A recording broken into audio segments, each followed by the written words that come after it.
जाने का गाड़ी होगा, लेकिन मेरे बाद कोई आने वाला नहीं है आज मीटिंग में। नमस्कार। पीछे वाले जितने भी लोग खड़े हैं आपको भी सबको नमस्कार। मेरा नाम सुहास अपराज है। यहाँ पे अभी मैं कुछ आपको बिजनेस के बारे में क्या बताऊं। ऑलरेडी प्रभास सर का प्रेजेंटेशन और उसके बाद सारे लीडर्स लोगों ने जो बातें किया, इतना सब लोगों को बातें सुनने के बाद तो समझ में आया होगा कि नहीं आया होगा? हेलो। अगर इतना सब कुछ सुनने के बाद भी किसको समझ में नहीं आया होगा तो 100% को मीटिंग में सोया होगा। राइट है कि रॉन्ग? एसी भी मिला, आराम से बैठने के लिए चेयर, ठीक है, और 30 रुपए में वर्ल्ड क्लास अपॉर्चुनिटी देखने का मौका मिला। वैसे प्रभास सर ने बीच बीच में कुछ चुटकुले मारे होंगे, वो भी सुनने का मौका मिला। बाकी सब कुछ मतलब कुछ लोग हमें मीटिंग के बाद मिलते हैं, मला काय कळलं नाही, मग काय केलं बसून। राइट है कि रॉन्ग? चलो नो प्रॉब्लम। पहले मीटिंग में बिजनेस समझता नहीं है, मुझे भी नहीं समझाता। इस बिजनेस में आप जिसके साथ आते हो उसके ऊपर आपको ट्रस्ट रखना पड़ता है।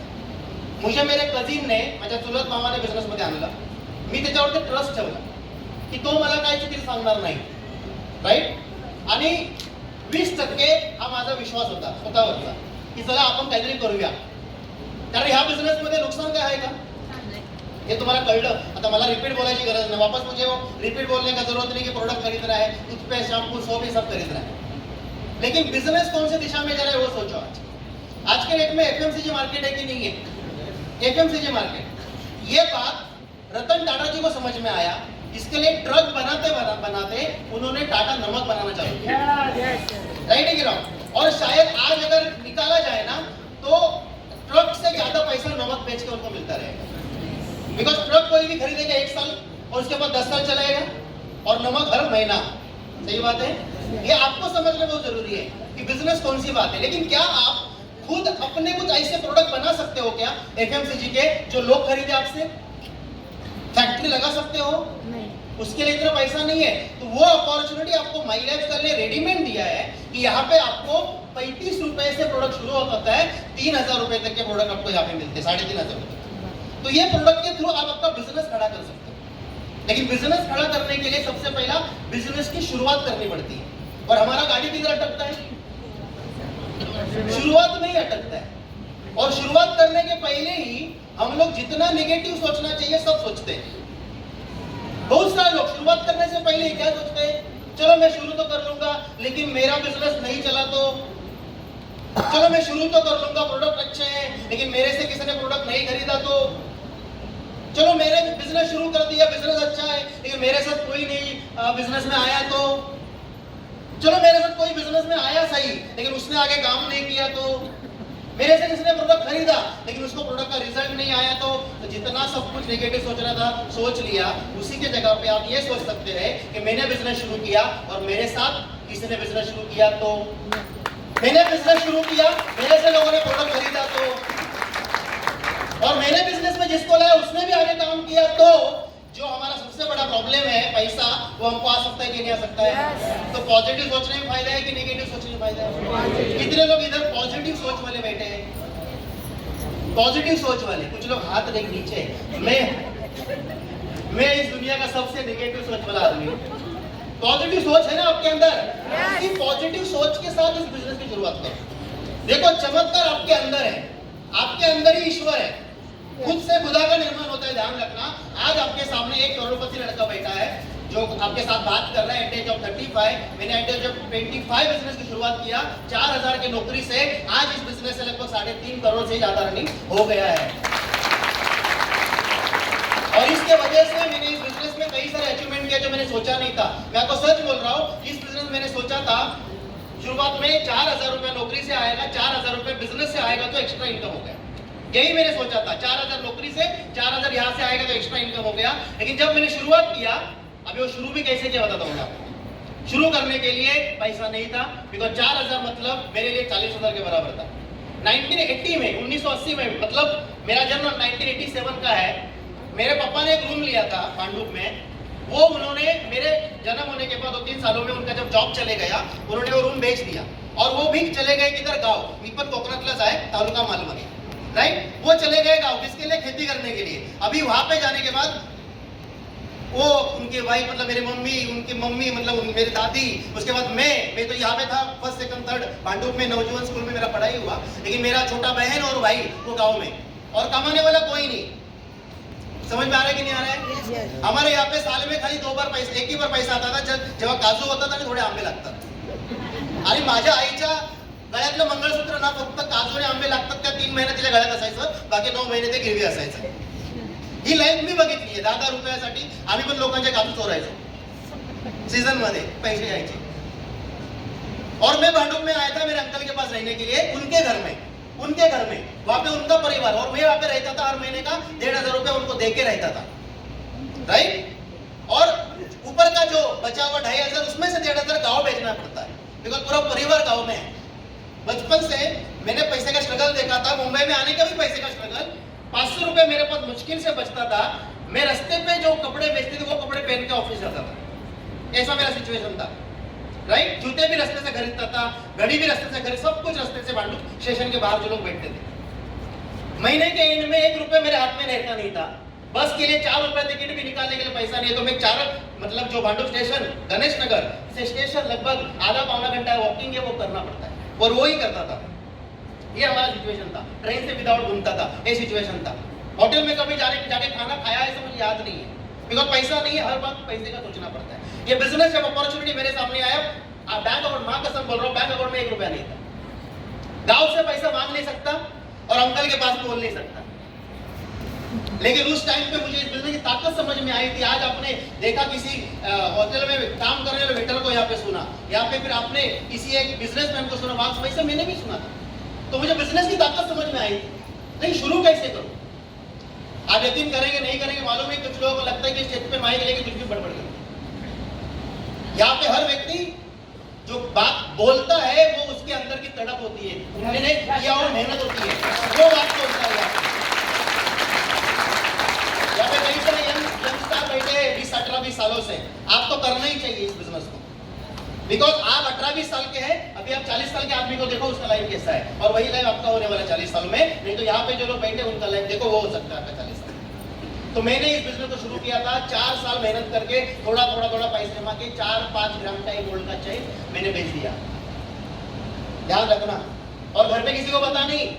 आमच्यासारख्या मला लोकांच्या माहिती ना, गळ्यात चेन असलेल्या शर्टाचे पण उघडं असतं, कारण लोकांना दिसली पाहिजे, बरोबर की नाही? आणि जेव्हा चेन विकली ना, असे बंद ठेवायचे तुम्ही। आता किती दिवस लागणार? एक दिवशी समजलं रे गळ्यातली चेन कुठे आहे, तर विकली, आणि विकली कुठे? गाडीतल्या समोर सोनार आला। उसी डिसीजन की वजह से आज मैं यहाँ पे खड़ा हूँ। ध्यान रखना है बात को। अभी इस बिजनेस को स्टार्ट करने के लिए कम से कम 10,000 रुपए का शॉपिंग करना है। अभी कुछ लोगों के पास पैसा होगा, वो बोलेंगे नहीं है, मतलब वो झूठ बोलेंगे, राइट। और कुछ लोगों के पास मेरे जैसे होंगे, वो बोल रहे सच में पैसा नहीं है, लेकिन मुंबई में नौकरी करते हुए 10 साल हो गया, तो आपको आज रात को सोने से पहले आईना देखने की जरूरत है। सुबह उठने के बाद देखते हैं ना, तो आज रात को सोने से पहले देखने की जरूरत है कि 10 साल नौकरी करके किया क्या 10,000 नहीं है, और नहीं है तो कहीं से भी किसी का भी पैर पकड़ के मांगने का कोशिश करो। आज के आज जिंदगी में कभी भी वापस किसी को मांगने का नहीं, देने का तैयारी हो जाएगा आप लोगों को पैसा। ये एडजस्टमेंट करना है।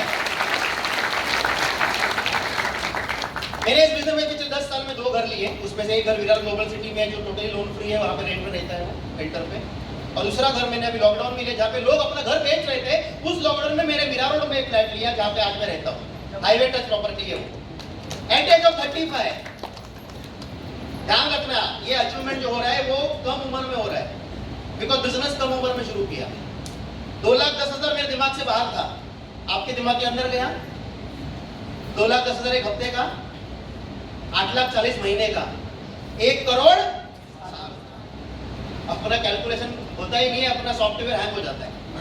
मैंने 2,10,000 का एक जीरो हटा दिया तो मुझे 21,000 दिखाई दिया। मैं बोला 21,000 अपने को आया ना, अपना लाइफ झिंगालाला हो जाएगा। और उसके बाद 21,000 को भी छोटा किया तो कितना दिखा? 21 तो दिखा। बोला 2100 आएगा तो भी चलेगा। आज आप www.mylifestylemarketing.com साइट पे जाएंगे, वहां पे 2,10,000 कमाए हुए लोगों में सुहास अफराज का नाम दिखेगा। निर्णय चाहिए, क्या चाहिए? निर्णय चाहिए। बहुत सारे लोगों का जिंदगी आज से कई साल पहले बदल चुका होता, कई सारे लोग माई लाइफ सलाह सेकंड थर्ड टाइम भी देखते रहे होंगे, या कुछ लोग पहली बार देख रहे हैं, वो सोच रहे रहेंगे कि कर रहे, सोचते देखते ये किधर जाने वाला है, ये मेरा दोस्त किधर जाने वाला है, बिजनेस किधर जाने वाला है, करेंगे, अभी तो ऐसा है, अभी तो वैसा है, लेकिन वक्त किसी ने रुकता नहीं है। आपने कितना साल बर्बाद किया आप देखो। मैं लास्ट में स्टोरी बता के यहाँ से जाने वाला हूँ। एक मैं जीपीएस बताता हूँ बिकॉज नए लोगों के लिए बहुत जरूरी है और कुछ लोग पुराने वालों को पहली बार इसको सुनेंगे। एक व्यक्ति था जो शंकर भगवान का सबसे बड़ा भक्त था, शंकर जी का सबसे बड़ा भक्त, और वो शंकर भगवान से उम्र के 20वें साल से एक मन्नत मांग रहा है कि भगवान मेरे को लॉटरी लगा दे, लॉटरी लगा दे, लॉटरी लगा दे। अभी उसका उम्र 60 साल हो गया। कितना साल हो गए मंदिर में जा जाके? 40 साल हर सोमवार जा रहा है और भगवान को बोल रहा है लॉटरी लगा दे, लॉटरी लगा दे, लॉटरी लगा दे। 10 करोड़ का नहीं, 1 करोड़ का लगा दे, लॉटरी लगा दे। 40 साल हो गया। पार्वती माता को दया आई, बोला शंकर भगवान जी को, आप तो भोले ना तो देवों के देव हो, ये भक्त तुम्हारा 40 साल से आ रहा है, आया था तो बाल काले था, अभी सफेद हो गया। शुरुआत में भाग के आता था, आज काटी टेक के आ रहा है। लॉटरी क्यों नहीं लगाया उसको आज तक तुमने? सबका तुम प्रॉब्लम सॉल्व करता है, इसका क्यों नहीं किया? तो शंकर भगवान जी ने आंसर दिया, ये जब 11 सोमवार लगातार आया था ना, उसी दिन मैंने मन बना लिया था इसको लॉटरी लगा देने का, लेकिन 40 साल में इसने कभी लॉटरी का टिकट खरीदा ही नहीं।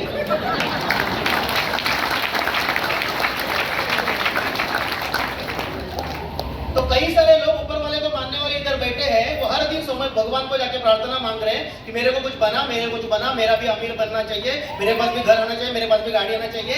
भगवान क्या बोल रहे हैं मालूम है? साले तू कोई ढंग का काम तो कर जिसकी वजह से तुमको मैं सब कुछ दूं। 10-15 साल 10-15 हजार नौकरी से मैं थोड़ी तुमको गाड़ी दे सकता हूँ। 10-15-20 हजार की नौकरी से बड़े भी तुमको 1 करोड़ का घर दे सकता हूँ। कुछ काम करना चाहिए जहाँ से ये सब कुछ आ सकता है, और वो मौका है आपके सामने माई लाइफ है जहाँ से वो सब कुछ आ सकता है। और इसके बाद भी अगर नहीं समझ में आता तो मेरा एक और सजेशन है, उसको सजेशन मानना। 10,000 रुपए आप बचाएंगे, इस बिजनेस को करेंगे नहीं तो, इस बिजनेस को अगर नहीं करेंगे तो 10,000 बचाएंगे। बिकॉज यहाँ पे जितने लोग बैठे हैं सबके पास 10,000 तो होगा, जेब में 25 का मोबाइल है, 10,000 तो पक्का होगा। तो ये बिजनेस में नहीं देंगे तो क्या कर लेंगे? बचा लेंगे। बचाना मत, कल सुबह बैंक खुलते ही जाके उस 10,000 का एफडी बनाओ। क्या करो? एफडी बनाओ, और 9 साल तक 10 साल तक उस एफडी को छूना मत। 2033 में 34 में वो डबल हो जाएगा, 20,000 हो जाएगा। उस 20,000 में कांदिवली में एक 1 BHK के लेना, एक मर्सिडीज बेंज लेना और फॉरेन ट्रिप लेना। पॉसिबल नहीं है। नहीं तो उसी 10,000 में आज माई लाइफ का प्रोडक्ट खरीद के आईडी बनाना, और 10 सालों में कांदिवली में नहीं, आप जिधर चाहते हो वहां पे 1 BHK लेना, मर्सिडीज लेना और आपका चॉइस है। राइट? तो आप डिसीजन लेने में कमजोरी मत करना, झुकना मत, वेस्ट मत करना। बिकॉज जिसने बोला कल उसका आज का दिन गया टल, जिसने बोला परसों उसकी बीत गई बरसों, जिसने बोला आज वही माई लाइफ में करेगा Raj. Thank you very much. जय हिंद, जय माई लाइफ।